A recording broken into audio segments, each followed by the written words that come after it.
All right, so the answer here is lipids, because lipids is just another name for what?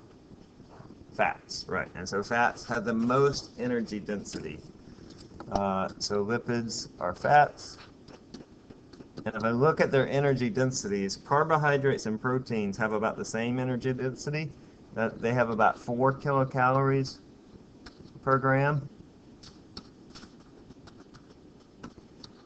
But fats have twice the energy density at about 9 kilocalories per gram. Okay, so they have the most energy density, even over carbohydrates and proteins. Yeah.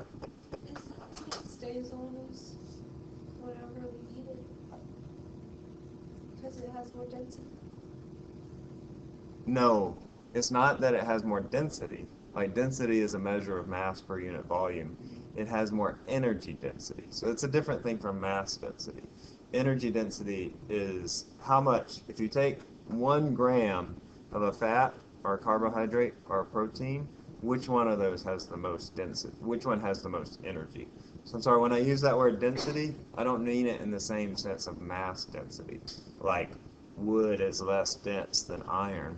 I mean it in terms of how much energy per unit mass does it have. It's the same for all fats? Mm-hmm. Yeah, Sarah? Or roughly the same.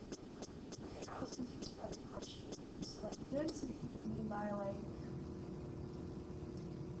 Yeah, let me write that down. It's an important term. I understand you are confused by it. So energy density. I was asking which had the most energy density. Because for some reason in my mind, I was thinking about how quickly our body uses the energy, And so you thought carbohydrates, huh? Yeah, because Right. it gives you energy. That's what I was thinking. Right. But the carbohydrates don't have the most energy density. So you're right that fats and proteins that your body processes those more slowly. Carbohydrates are more readily available. That's why athletes eat a lot of carbohydrates like the night before. Do y'all still carb load for football the night before? Y'all have like a big dinner? Something. Or your coach just telling you to go eat a bunch of carbs? Well, we eat like 11:30 by ourselves. Oh, okay. Anyway, yeah, so you're right about that, but the energy density is the amount of energy per unit mass.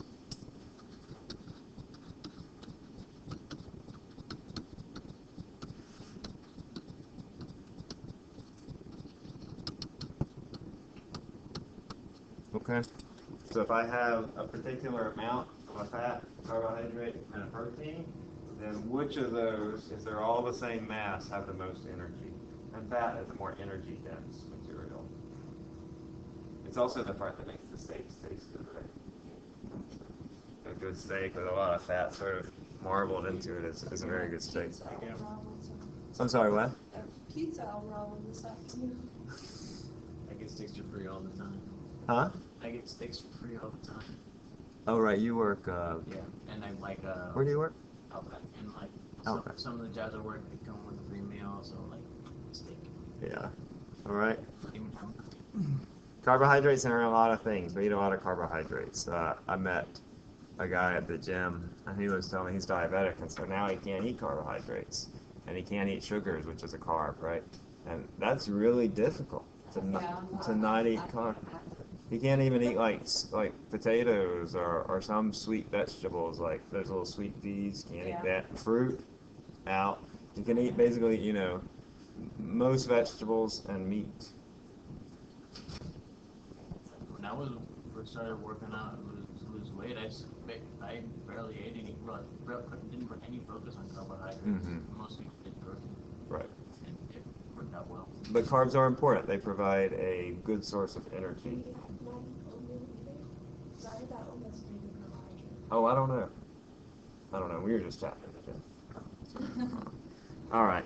Okay, so these are called nutrients. Goodness, bless you. These 3 are called nutrients. But they're not the only nutrients. Other nutrients include vitamins, minerals,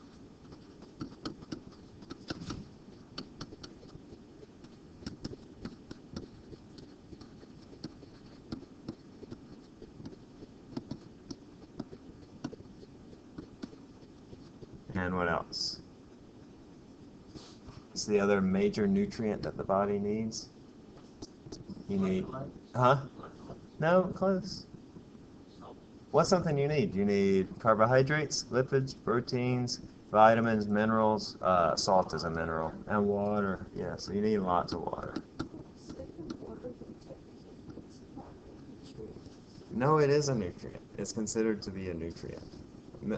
Your carbohydrates, lipids, and proteins, and then vitamins, minerals, and water. That's why those drinks have a lot of all of that in it. Right. But you know, water is even better than those. Those drinks are good in some ways, but water is very important. Okay, so energy from, talk about this, but energy from carbs is delivered most quickly to the body. And from lipids, most slowly. A nutritionist recommend a diet that is, this changes, right? I know that, like, y'all might have various ways that you eat, but nutritionists typically recommend a diet 50 to 60% carbs, 20 to 30% fats, or lipids, and 15 to 20% protein. But that changes based on, you know, your needs and your activity level and all that. Right, my diabetic friend, right. Right, if you can have it at all. But general recommendation. Okay, so some sources for each of these. What are some sources of carbs? Bread. Bread is a big source. Lots of sugar in bread. What else? Pasta.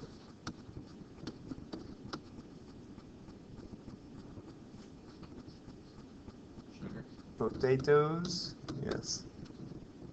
Is there an E in potato? No. I was putting Is it ES? I don't know. Or when you pluralize it, it is yes, but it's just the singular. It's Just O. unless you're British or something. I'm not British. then you don't want one. Potatoes, rice. Huh? Lipids. If you were British, you would say vitamins. Right. Lipids, oil, fats,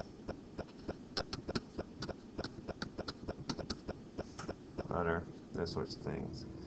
Protein. I'm sorry, what'd you say, Sarah? Hard. Yeah, my grandmother. I mean, that is fat. We'll write it down. Butter. My grandmother used to eat lard. I remember she had a big old bucket in her kitchen. Any of your families ever have that? Big old bucket she'd get at the grocery store, and that's what she would use for everything. Everything. It was good. Huh? It's practically a staple with Mexican cuisine. Is that right? We use a lot of stuff. Yeah. Extra virgin oil is better for everything. Yeah. All right. Proteins.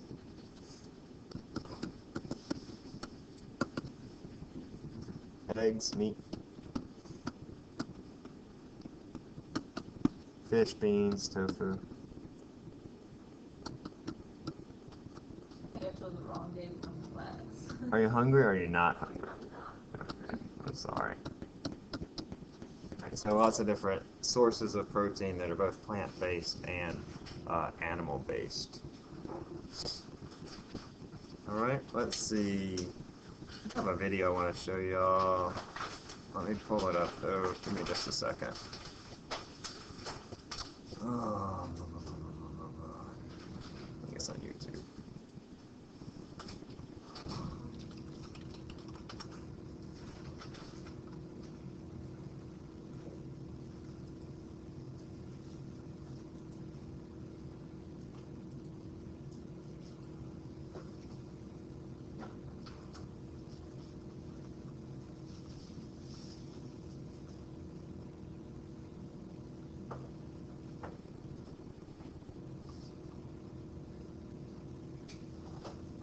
No, it's not here.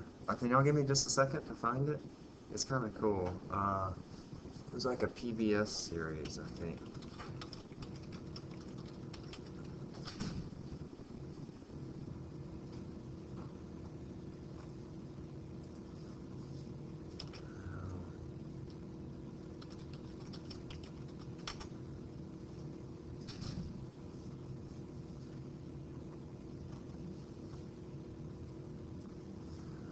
Oh.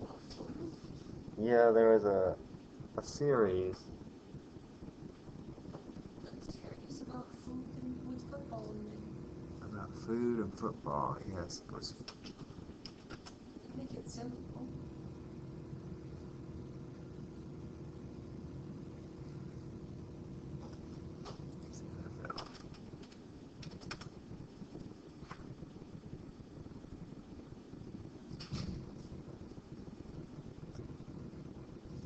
I'm sorry, might not be able to find it.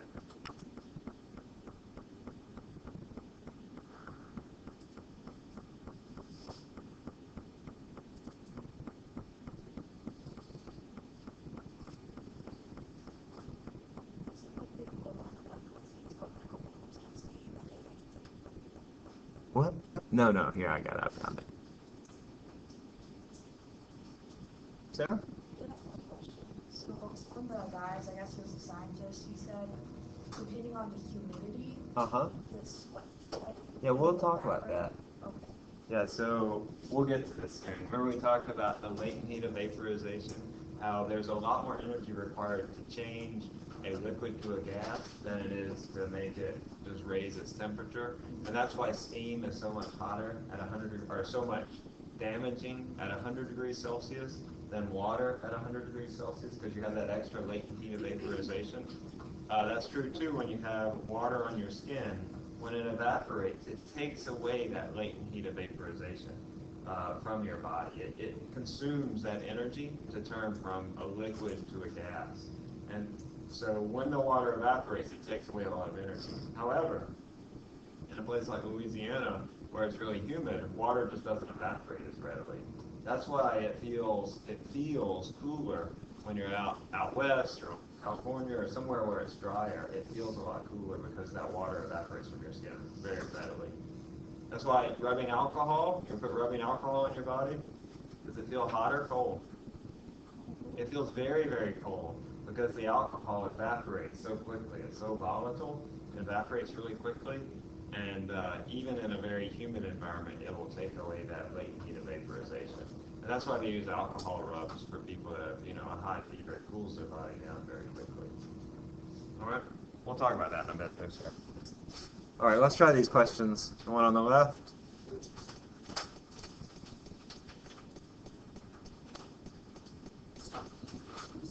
Well,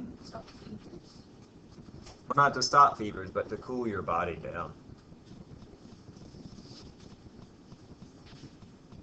So with the latent heat on stuff, so as soon as it's done phase changing from whichever to whichever, it's just gonna spike in temperature.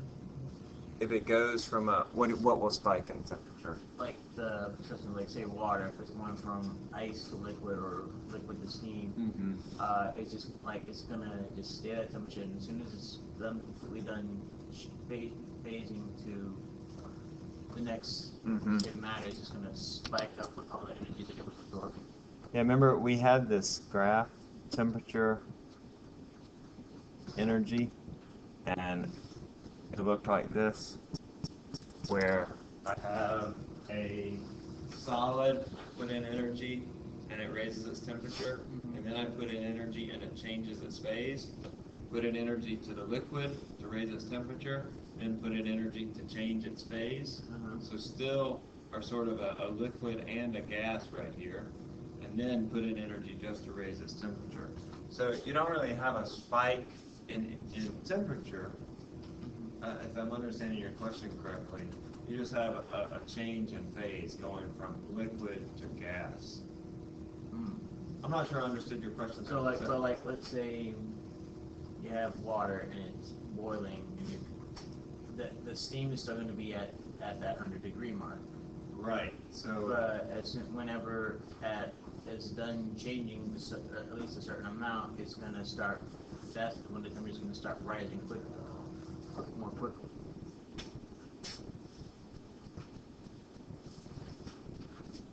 You can have steam at 100 degrees Celsius, or you can have steam at a higher temperature too. So our steam in this graph was right here. This is our liquid right here, and then this is our solid.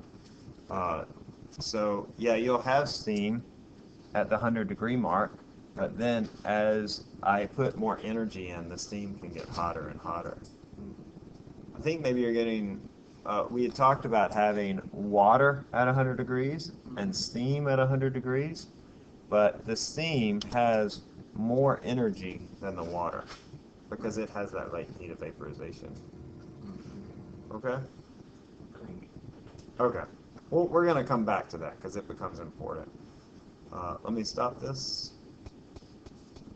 Almost everybody has the right answer. That's awesome. The answer is proteins and lipids. Carbohydrates, proteins, and lipids. Alrighty? What do you call a boomerang that doesn't work? Did I tell you that one? I've definitely heard of it. A stick.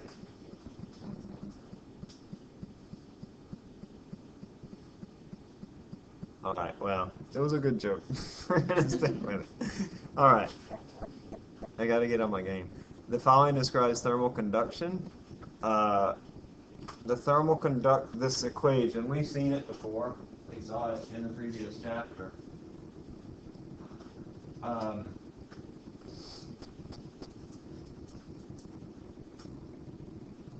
The thermal conduction is 2 kilocalories per second. If I double the thickness, what is the new rate of thermal conduction? You remember which of these variables was the thickness?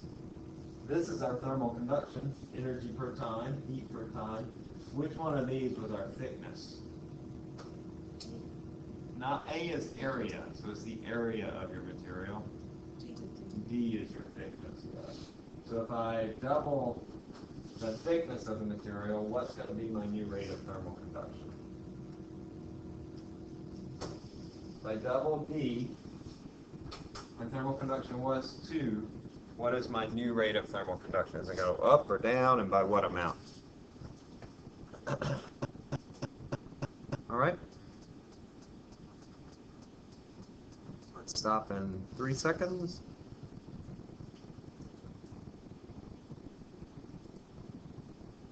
Okay, good. A is right. In fact, this won't be on the next test. This was sort of the previous section, and so you won't see this part on the test. Before I had to split up this chapter, and that's why this question is here. But if I double this value, that means I'm going to have this value. And whereas Q over T was 2, now it's going to be 1 calorie per second. All right, so remember we talked about macroscopic and microscopic work. Macroscopic is sort of the work that you do with large external movements of the body. Walking around, exercising, what sort of the activities that you do in your life. For example, but that's not a very big part of our energy consumption. So for example, if I want to climb 1 flight of stairs, that means that I'm going from here, I'm climbing my stairs. They're big stairs. Huh?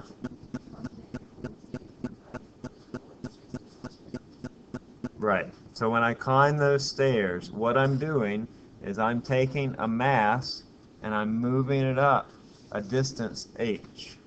And we know how to find the energy, right? That's our gravitational potential energy. The energy required to move that mass up through that distance h is equal to our m times g times h, right? U is equal to mgh, and that's equal to typical person 70 kilograms times g, which is 10 meters per second squared, times h. Flight of stairs is about 3 meters, right? About 10 feet is about 1 story. So that means that my energy is about 2,000 joules. But do you know how many calories is 2,000 joules? Not very many. 2,000 joules is about a half a calorie.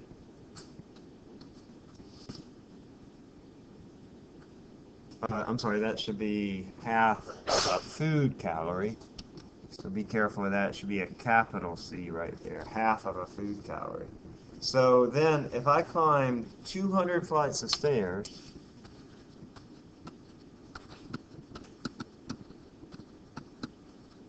if each flight is only a half a calorie consumed or a half a calorie burned, then that's only going to burn, 100 calories.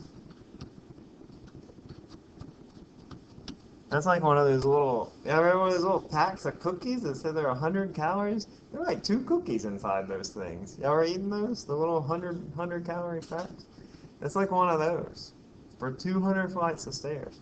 Not much energy is actually consumed by exercise. Why does it like keep going forever and ever and ever? What's that? Why does it feel like you're going forever and ever and ever When you're not really using that much energy? when Well, actually, if you look at these charts, there are these charts that describe, well, how much energy do you use when you exercise, when you're doing these certain things.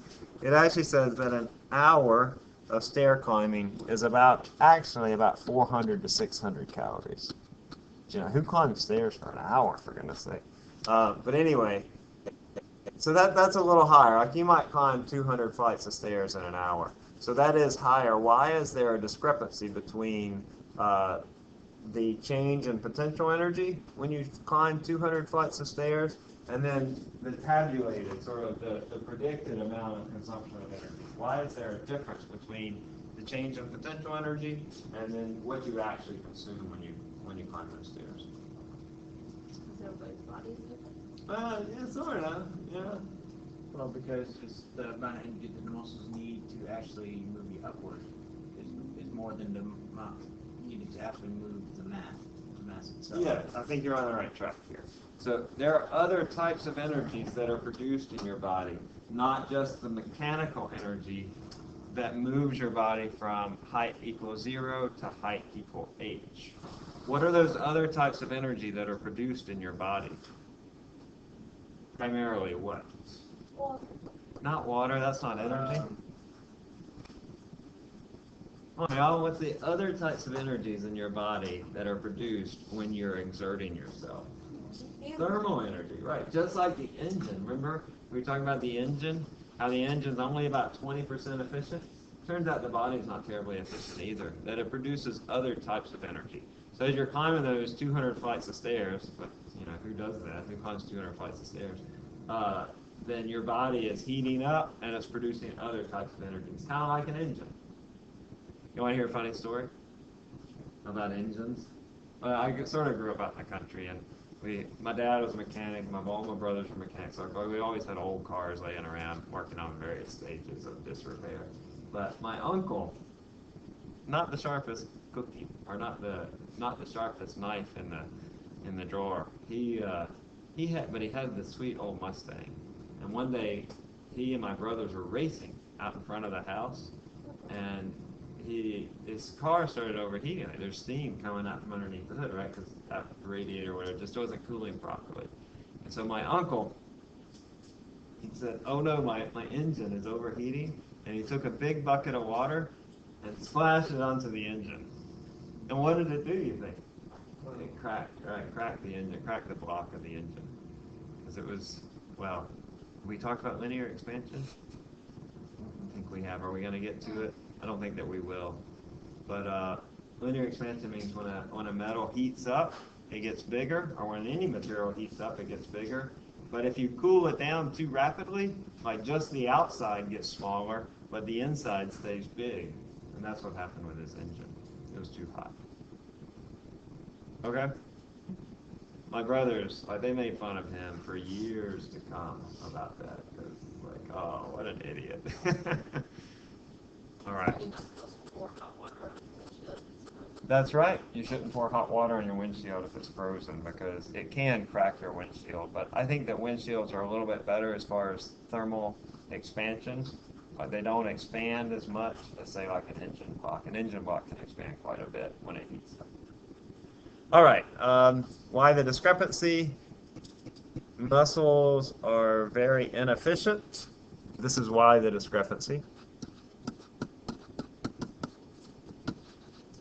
They typically have only a 20% efficiency, kind of like an engine. So you climb stairs for an hour and you burn, say, 500 kilocalories, or 500 capital C calories.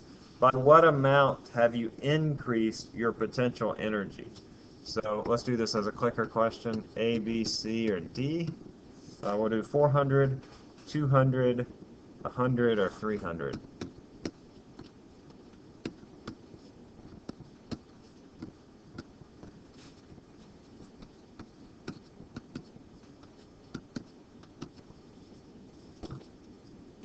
if your body is 20% efficient, your muscles are 20% efficient, and you climb stairs for an hour burning 500 calories, how much have you really increased your potential energy? Right? How high have you gone up, basically? Because you haven't gone up 500 calories worth of fight. You've gone up some value less than that. What is the answer?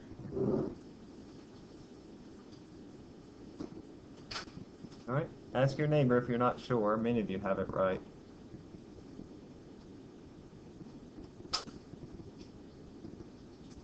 All right. Just a few more seconds.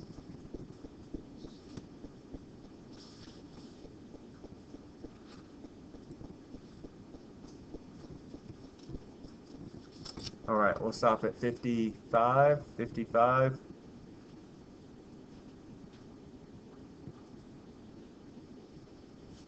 C? Yeah, C is right. 20% is 1/5, right? 20% is the same as 1/5. So 1/5 of 500 is 100. That you've raised your potential energy by only 100 calories. That's why when you climb that flight of stairs, even though it was 200 calories of energy change in your potential energy, but it actually required a lot more than that. All right. Let's look at metabolism. This sort of begins to explain where a lot of that energy goes in your body. It goes into your metabolic rate. Metabolism is the biochemical reactions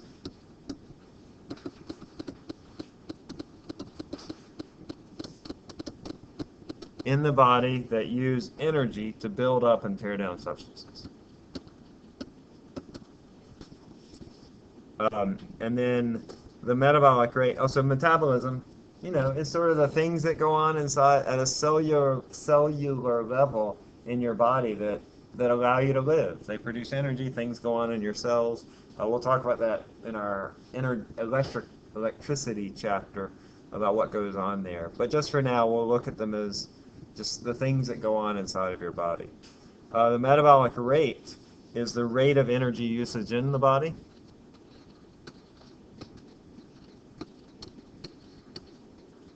And to measure the metabolic rate, you can do this in a couple different ways. You submerge a person in a tub of water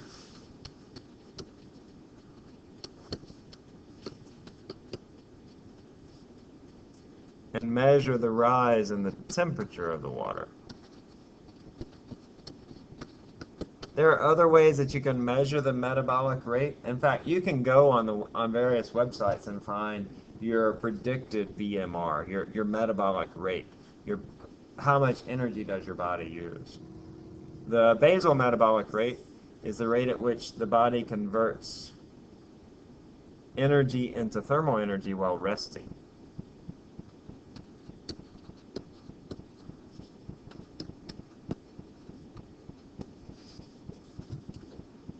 Look, y'all are all like little infrared light bulbs. So your body puts out a lot of energy in the form of thermal energy, in the form of infrared radiation.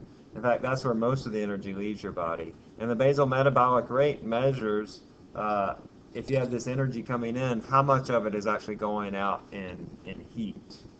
Right? And that's how when we measure the metabolic rate, when we submerge them in a tub of water, we're basically saying, how much of your body's energy is going out to heat up this water. Someone has like a lot of body heat, does that mean they have a higher BMR? Yes. So if somebody has a lot of body heat, that means they have a higher BMR. Listen, this happened to me recently. A few years ago, I started lifting weights because I had some injuries to recover from, and it really helped a lot. Just sort of strengthening different muscles in my body helped a lot. But when any of you ever lifted weights, but when I started lifting weights, it's like all of a sudden, just almost overnight, that I was hot all the time. I went from being sort of a cold-natured person to being a very hot-natured person. I remember even today, like at night, I had to turn the AC down, so we used to keep the AC on like 78 at night when we were sleeping. And now I can't have it above. Yeah, I know. And we were fine with that, my wife and I. But now we have to keep it on like 71 or 72. It's still warm. Is it still warm? But my wife, she's over there. She's like all bundled up. She's got 3 blankets on top of her, and I'm still just sort of just laying with nothing on top of her, just trying to cool off. It's because when you lift weights, when you build more muscle mass in your body, it increases your BMR. That's why muscle mass is so important, because it burns energy at a faster rate. I also read that for about 36 hours after you work, after lifting weights specifically, like you actually like, even when you're not doing anything, or you're actually burning more calories just with everything, or anything, whatever amount of calories you normally burn from doing something like walking is actually also higher. Yes. So even though exercise You is gotta rebuild your muscle. right, exercise is a small part of the total amount of energy that you burn. Right, like climbing an hour of stairs, only like 100 calories or so. That's a small part. But when you exercise, it does raise your metabolic rate. Not just lifting weights, but all sorts of exercise will raise your metabolic rate, and then your body just will require more energy to live, and that uses up more energy. Is walking like one of those big ones? Yeah, sure, walking's fine.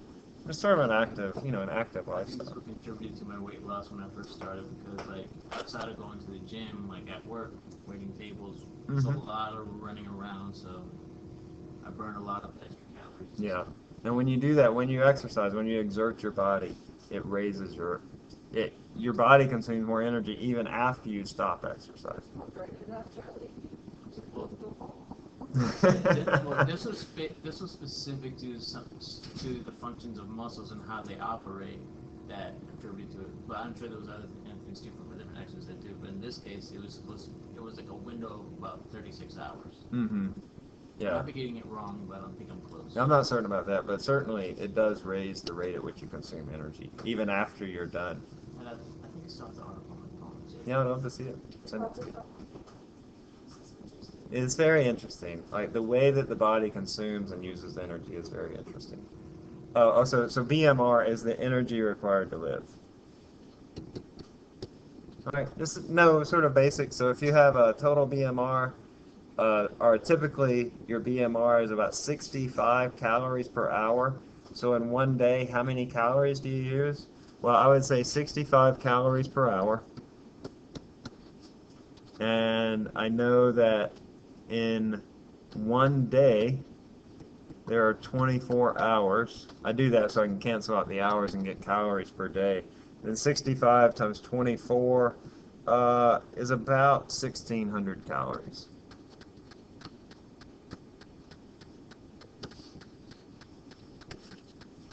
So when you take medicine that's supposed to like boost your metabolism, does that have to do with your BMR? Right. I don't know are there such medicines that boost your I BMR? don't know. Vitamin B6 is supposed to help boost Oh. your metabolism. Okay. Yeah. So that's a whole different thing. That's a whole different thing. Hypo or hyper? Yeah. Right. So that will affect your BMR, but yeah. I have the same thing. I'm taking medication for it though. Yeah. I think people are just sort of naturally different sizes. Some people are really tall and thin, and then some aren't too. So, but your BMR is a real thing. All right. And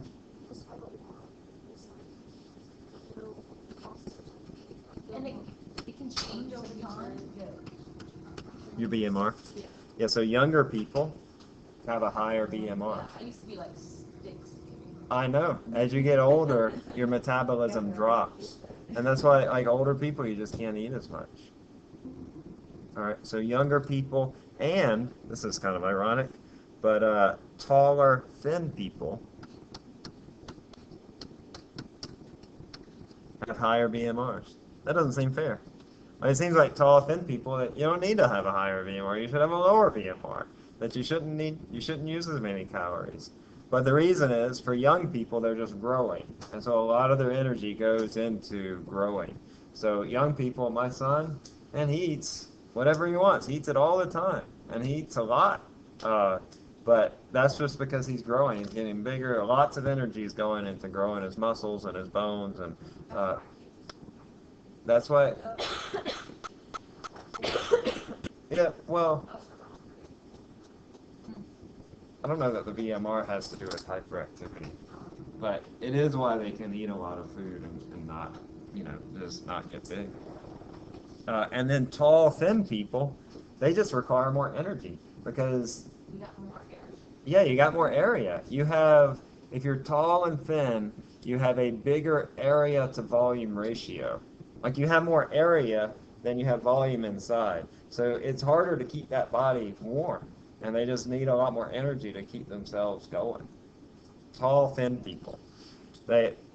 So they need more energy to heat their bodies, which has a very large surface area.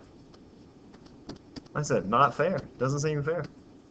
The tall, thin people have a high BMR. Aren't you tall, though? Hmm? Yeah, but I can't eat whatever I want. Aren't you fall in that category, don't you? I guess so. I don't know. Anyway, I'm 6 foot. I'm not super tall. I'm gonna say hi, Mark.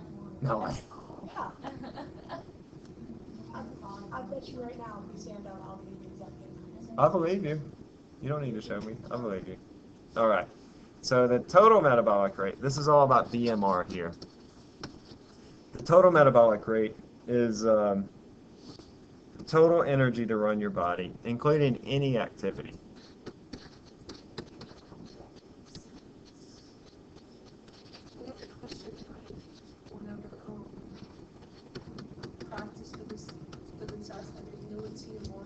Oh, yeah. And you got it right. You're awesome. All right. So the total metabolic rate is just the total energy. It includes activities, not just the energy of your body, like the molecular processes. BMR may require about 1,600 calories per day. That's capital C calories. But the TMR can be a bit higher. Up to 2,500 calories. That's a pretty active person per day. I think typically they recommend about 2,000 calories per day. So most of that is going into your just living, your BMR, and only a small amounts for exercise. Exercise doesn't really burn that many calories. It changes your body, so your BMR spikes, but it doesn't really use that many calories. Yeah. That should be capitalized either. Yes, it should be capitalized. I'm sorry.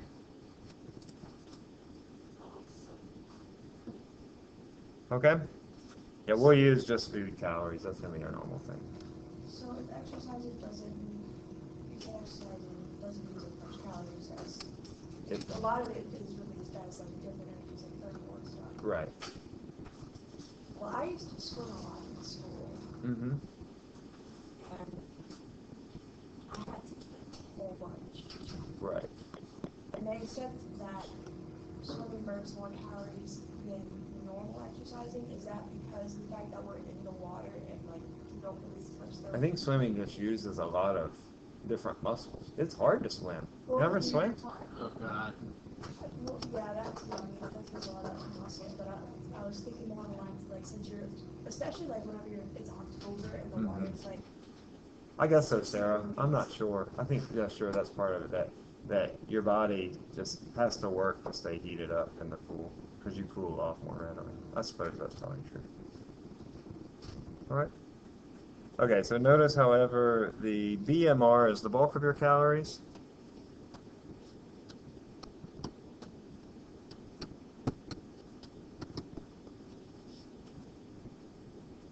And exercise is great for your body.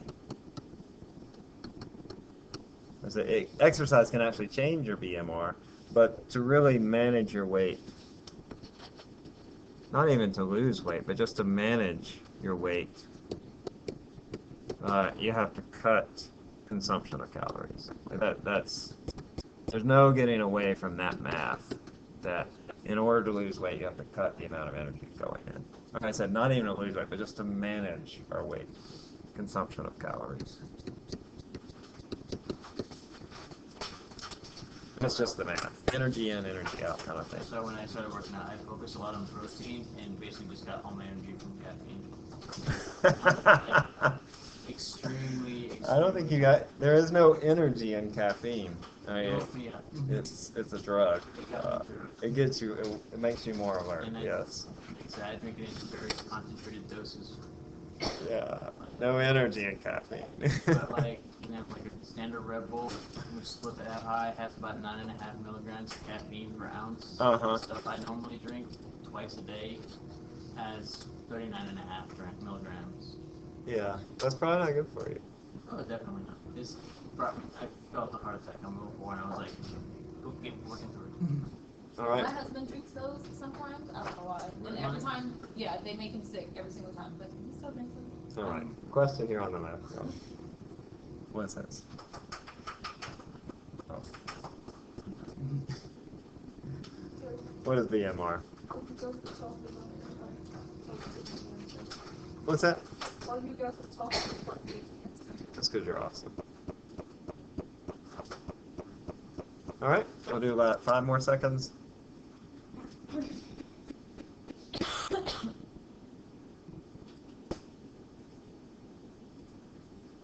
All right, excellent. A is right. Basal metabolic rate. Hey, what did the janitor say when he jumped out of the closet? Supplies! Yeah, my parents were janitors, and it was like the most awesome job that a parent can have when you're a kid, because they used to clean banks at night, like after hours. You wrote the floor buffer, didn't you? No, they wouldn't let us use the floor buffer, but the president, or the, like, whatever they call it, the president of the bank, he had a big fancy office. My brothers and I would go in there and sit at his big old desk and act like we were president of the bank, and he had one of those shoe buffers, like, that's on the floor, has the little red and black things on it, and we'd do our old nasty sneakers up and clean our sneakers on it. We'd sit behind the tellers thing, and our parents said, don't hit the alarm. And we'd sit behind the teller's thing and act like we were in the bank. And sometimes they had throw away their money bags because the zipper wasn't working or whatever, and we'd get those, take them home with us, fish them out of the garbage.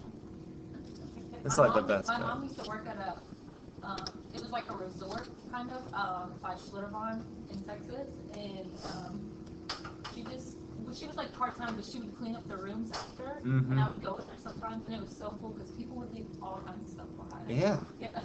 My parents used to clean houses, like when people would move out. Mm-hmm. Man, people are such slobs. They move out of their house, they don't even take all their junk with them. They just leave it. But sometimes they leave cool stuff. My brothers and I get to get it.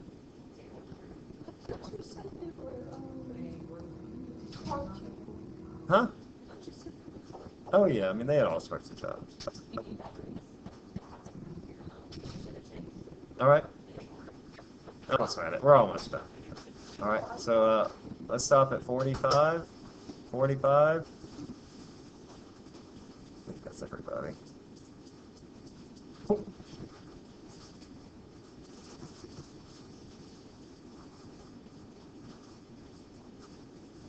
All right, awesome. Hey, what do you call a lady that works?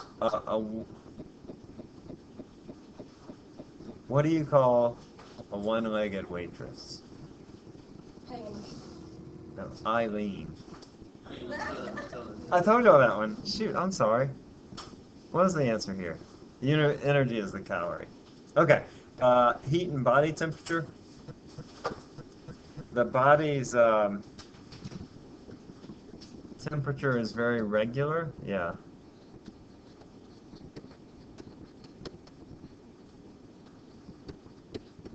Remarkably regular. Right, that's the difference between cold-blooded and warm-blooded creatures. That warm-blooded creatures have a very steady body temperature, and cold-blooded creatures, their body temperature is dependent upon their environment. Aren't they much more efficient? Don't they have much more efficient metabolism as well because of it though? Oh, I don't know. I think Neil deGrasse Tyson heard him make comments about that one time about how some people say that the human body is so perfectly designed when really it's not, and pointing out how cold-blooded creatures are much more efficient at processing energy and doing things than warm-blooded animals are. That might be true. I don't know. I'm not getting into Because it. so much of the energy in warm blood animals goes towards producing that heat. Okay, maybe so. Anyway, the core temperature only changes slightly with exercise or illness. And Guy talked about it in that video, right? That the temperature of the football players can be like 102 degrees because they're exercising, or if you're ill, of course, you can have a fever. That's the core temperature. And the outer parts of your body can vary a lot. Like if I look at just the temperature of my fingers, they can be quite cold. In fact, they used to be cold, but right now, they're warm, I right? always have cold fingers and toes. Yeah. All right.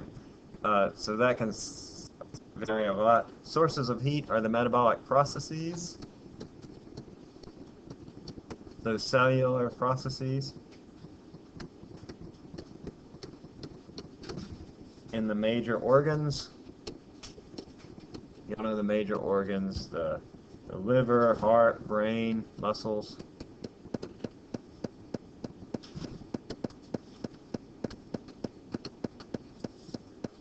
The skeletal muscles.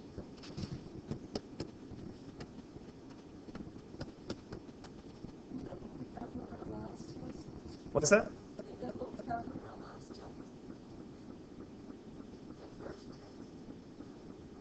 Maybe. I don't remember. All right. Heat is lost through the skin by those three methods of heat loss. That's conduction, convection. Conduction, we lose heat through the skin like when we touch something, like if we touch something that's colder. That's why I learned something in the Colonel recently, or was it, no, the Nicholsworth, that the mascot, what does the mascot wear inside of their suit? Y'all know? They wear an ice belt. Yeah, you know that? That was interesting, because it gets hot inside of that suit. And that is a method of heat loss by conduction. You put something cold up against your body, and it takes heat away from your body. It requires contact. So that the ice belt that the mascot wears. Anyone read the Nicholsworth? It's very interesting. Pick it up. It's out there. Are y'all serious? It's an interesting magazine. Well, you need to pick it up. It's right outside. It's on the rack out there. So heat is lost through the skin by conduction, by convection. Right? So what's a way of heat loss by convection? What do you do when you're hot? You want to cool off. And what's a way that you use convection to cool off? No. Stand in front of a fan. You stand in front of a fan. So convection is like a fan. Conduction is like the ice belt that our mascot wears. And what's the third one? Oh, radiation. You always give off radiation. So you give off radiation in the form of infrared radiation, infrared light. I'll bring our camera. I have an infrared camera. I'll try to remember to bring it next time. So this is in the form of light that your body gives off, infrared light. I'll put IR. We'll talk more about that when we get into the chapter on light. But the biggest thing that we have is evaporation. And that's a combination of conduction, convection, and convection, mainly. Evaporation. Yep. So are you saying that evaporation is included in radiation, or is it No. It's sort of like we'll list it as a fourth form of heat loss. But evaporation is one of the biggest ways that we reduce the heat of our body. Okay, heat loss of the body, conduction, organs that are a higher temperature than the skin.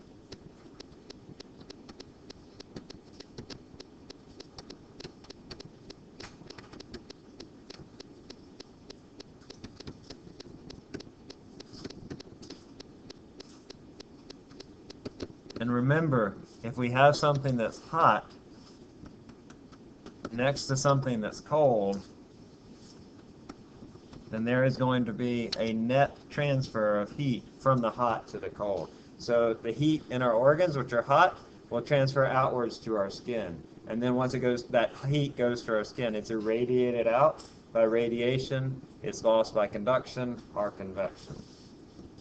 Convection, cool air comes into contact with your warm skin. So when they talk about when they transfer organs, like when they do organ donation and all that, they don't really keep it in an ice box? No, you keep it in an ice box to keep it from decaying. Oh. It's I'm not a doctor. That's my understanding. But you don't want it to decay and die. If it says it's at a higher temperature, what did you When it's functioning, right? Because all those organs, when they're running, they're like engines inside of your body. So if they get hot, they heat up. Okay. Convection, cool air comes into contact with warm skin like a fan.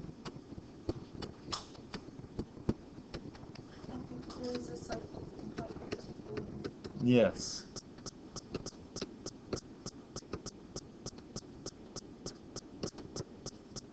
And radiation, warm objects emit infrared radiation.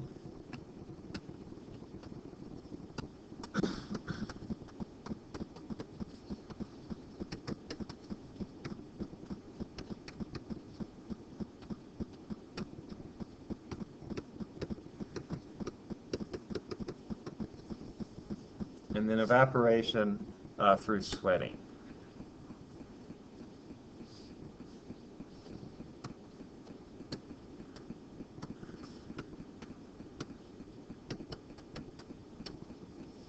I said that evaporation is sort of a combination of conduction and convection. But think about it, what is evaporation really? What is it? If you were to pin it to be either conduction, convection, or radiation, what would you say that it is? Okay, I've heard convection, I've heard radiation. Can I get a conduction too? You got me on the conduction. Okay, so we're saying sort of all three. But think about, you have a droplet of sweat, a drop of water on your arm. What does that require between your arm and the sweat? Contact. Contact. So it requires contact between the drop of sweat on your arm and your arm. So since it requires contact for that to occur, then really evaporation is going to be conduction. Because, let's see, let me do your arm. There's your arm. I have this drop of water that sits on your arm. I have contact between the drop of water and the arm. So it's really sort of a form of conduction. But convection is also important because convection can cause increased evaporation. That's why fans are useful, because they take the sweat off of our body. They allow it to evaporate more readily. And then radiation, it's not really a part of this much at all. Okay?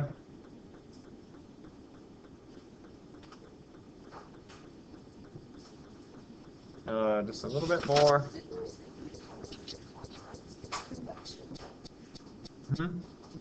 No, when it comes into contact, that's conduction.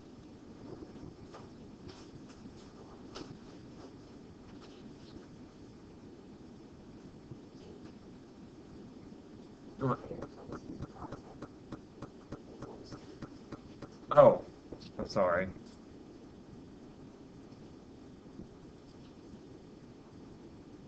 Convection requires the movement of a liquid or a gas. All right. Contact and convection are similar in that way because you are coming into contact with the fluid or the gas, but it's moving around.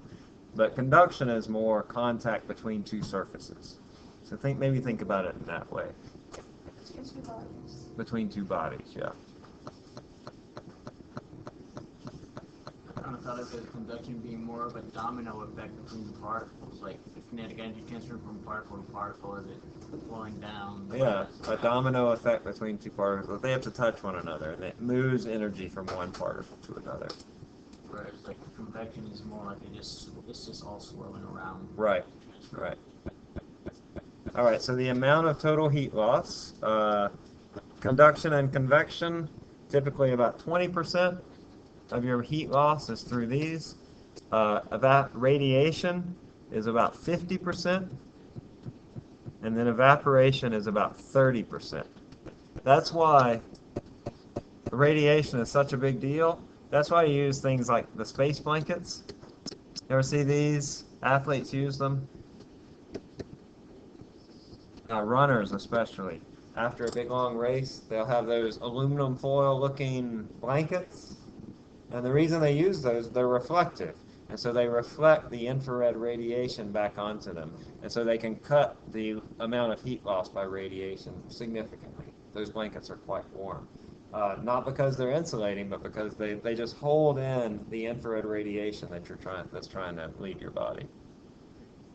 And typically the body produces about 100 watts of heat. So you're like a 100-watt light bulb. Again, I'll bring my infrared camera. I'll try to remember it, and you'll see how your body it just lights up in the infrared. You have an infrared camera. It's pretty cool, actually. You hunt ghosts with it?